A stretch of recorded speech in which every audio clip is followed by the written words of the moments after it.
Bonjour paysans et paysannes de Côte d'Ivoire, bonjour paysans et paysannes d'Afrique. Je suis Marcel Tia, président du Conseil national des syndicats agricoles de Côte d'Ivoire, le CONASACI, et membre du Conseil de gestion de Génération Brice Plus, chargé des coopératives agricoles en Afrique.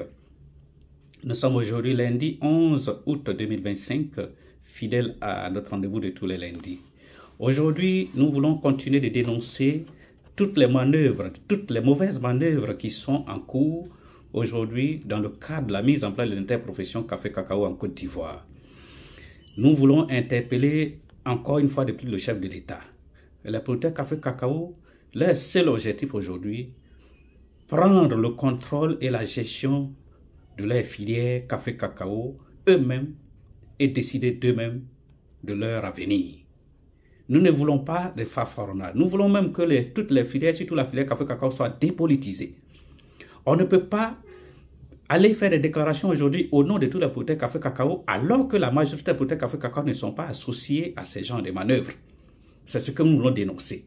Nous avons dénoncé la forfaiture qui avait été orchestrée par le comité technique et le cabinet JADEX. Nous voulons remercier le chef de l'État pour cette vigilance dont il a fait l'objet et nous voulons lui dire merci. Nous voulons aussi l'interpeller parce que certains veulent encore, et les mêmes, pas certains, les mêmes souhaitent aujourd'hui vous rencontrer, monsieur le président de la République. Parce que ils ne laissent pas, ils n'oublient pas leur méthode. On dit, le chien n'oublie jamais sa manière de s'asseoir.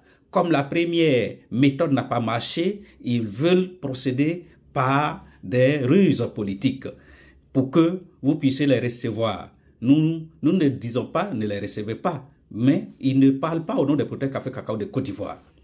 Aujourd'hui, les problèmes sont beaucoup, vous avez fait beaucoup, mais aujourd'hui, il y a beaucoup qui reste à faire. C'est pourquoi nous souhaiтерons que la gestion de la filière café-cacao soit l'affaire exclusive des producteurs café-cacao de Côte d'Ivoire.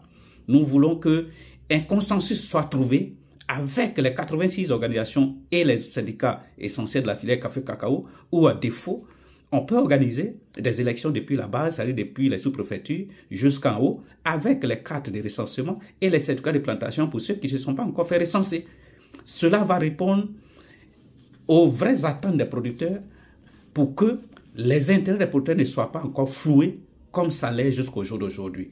Les producteurs n'ont plus accès à la sacherie convenablement, n'ont plus accès aux produits phytosanitaires convenablement. Ça devient l'affaire de quelques groupes aujourd'hui qui se taillent la part des lions et la majorité des producteurs café-cacao n'ont plus accès aux sacheries et aux produits phytosanitaires. Nous voulons que tout cela s'arrête. Le Conseil café-cacao a fait sa part, mais il y a beaucoup qui reste à faire. C'est pourquoi nous voulons vous interpeller tout le monde pour que la forfaiture ne puisse pas passer. Tous ceux qui s'adonnent à cela, qui veulent ruser avec les producteurs café-cacao de Côte d'Ivoire, répondront de leurs actes tôt ou tard. Nous voulons mettre en garde toutes ces personnes qui ne sont pas sincères avec les paysans, qui doivent savoir que tôt ou tard, ils répondront de leurs actes au moment venu. Ceci étant, excellente semaine à tous et à toutes et à lundi prochain pour un autre sujet.